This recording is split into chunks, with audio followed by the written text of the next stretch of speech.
अंतर्राष्ट्रीय संबंधों का विषय बेहद रोचक है, मगर यह जितना रोचक है उतना ही जटिल। कहीं इसमें राजनीति आती है तो कहीं इतिहास की विरासत हमें ध्यान में रखनी पड़ती है, कहीं सामाजिक संरचना और समाजशास्त्रों के बारे में सोचना पड़ता है, तो कहीं भूगोल एक चुनौती पेश करता है और हर जगह हमें मनोविज्ञान का सामना तो करना ही पड़ता है। और अर्थशास्त्र को आप नकार नहीं सकते, तो इसलिए यह बेहद ज़रूरी हो जाता है कि यदि हमें अच्छी तरह से अंतर्राष्ट्रीय संबंधों का अध्ययन करना है तो अंतर्राष्ट्रीय राजनीति को समझना होगा। इसलिए एक पुख्ता सैद्धांतिक ज़मीन हमें तैयार करनी होती है, यानी जिसे सिस्टमैटिक अप्रोच कहते हैं। अंतर्राष्ट्रीय संबंधों के क्षेत्र में सबसे पुराना और सबसे पारंपरिक जो सैद्धांतिक अभिगम है वो है यथार्थवादी यानी रियलिस्ट। इसकी नींव रखी गई है हॉब्स के चिंतन पर, जिनका मानना था कि मनुष्य वास्तव में स्वार्थी होता है और मनुष्यों का जो समूह होता है, जो राष्ट्र राज्य है, वह भी उसी की तरह स्वार्थी होता है और उसकी जो बुनियादी प्रकृति है, जो है उसका स्वभाव, वह अपने स्वार्थों की पूर्ति के लिए लगभग जंगल राज की स्थिति में एक दूसरे से संघर्ष करने का है। अब इसको आप यदि सच मान ले तो फिर राष्ट्र राज्य की समझ इसलिए भी होती है कि एक सामाजिक अनुबंध हुआ जब लोगों को लगा कि इस तरह जानवरों की तरह रहकर कोई भी अपना भला नहीं कर सकता, तो उन्होंने एक शासक चुना और अराजकता पर काबू पाने के लिए सख्त अनुशासन और दंड की आवश्यकता होती है।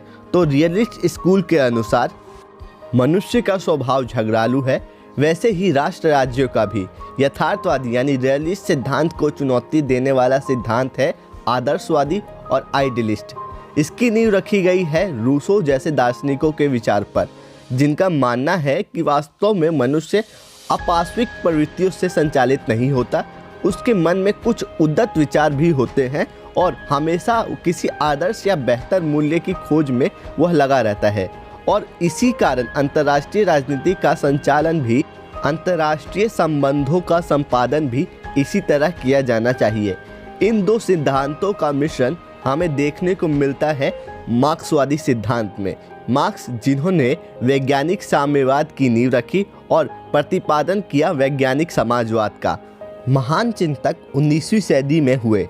उन्होंने यथार्थवाद में जो ज़मीनी असलियत है, जो संघर्ष है, जो स्वार्थों का टकराव है, जिसकी बात यथार्थवादी करता है, उसे नकारा नहीं है, पर साथ ही साथ उन्होंने प्रेरणा दी है सर्वहारा को अपनी बेड़ियों को तोड़ने के लिए, कुछ ऐसा करने के लिए जो आदर्श से प्रेरित हो, एक आदर्श समतापूर्ण समाज की स्थापना के लिए।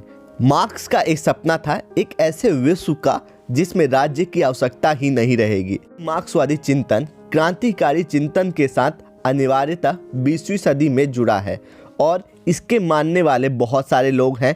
कुछ ऐसे अंतर्राष्ट्रीय संबंधों के विशेषज्ञ हैं जिन्होंने यथार्थवाद, आदर्शवाद, मार्क्सवाद, इनको दरकिनार कर, वैसे ये कहना शायद ठीक नहीं होगा कि दरकिनार कर, इनमें से अपने मतलब का निचोड़ ग्रहण कर कुछ नए सिद्धांतों का प्रतिपादन किया है, जिसमें सिस्टम थियरी यानी प्रणाली सिद्धांत है।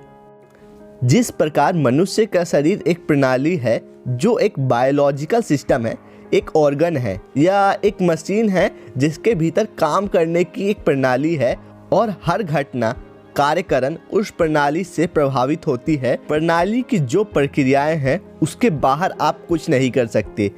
तो उसके आधार पर लोगों ने राष्ट्र राज्यों का अध्ययन करने की कोशिश की। ऐसे एक और प्रमुख सिद्धांत है जिसे कहते हैं निर्णयन सिद्धांत यानी decision making approach, international relation या इंटरनेशनल पॉलिटिक्स। निर्णयन सिद्धांत का मतलब है कि कोई भी फैसला जो हम लेते हैं वो कुछ चीज़ों पर आधारित होता है।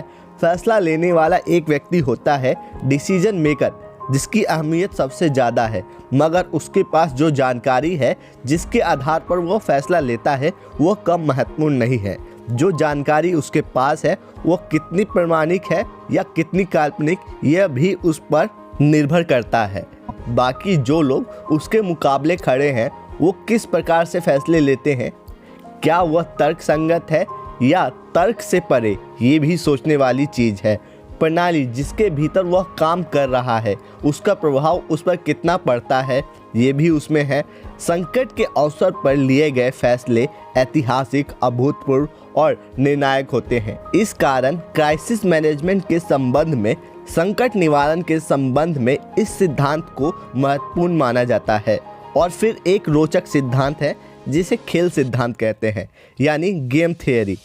इसका संक्षेप में अर्थ है कि हर व्यक्ति अंतर्राष्ट्रीय संबंधों की दुनिया में बच्चों के खेल के मैदान की तरह काम कर रहा होता है। उसके सामने एक लक्ष्य होता है, कुछ नियमों के आधार पर वह खेल खेल रहा होता है, जिसे आप अंतर्राष्ट्रीय कानून कह सकते हैं।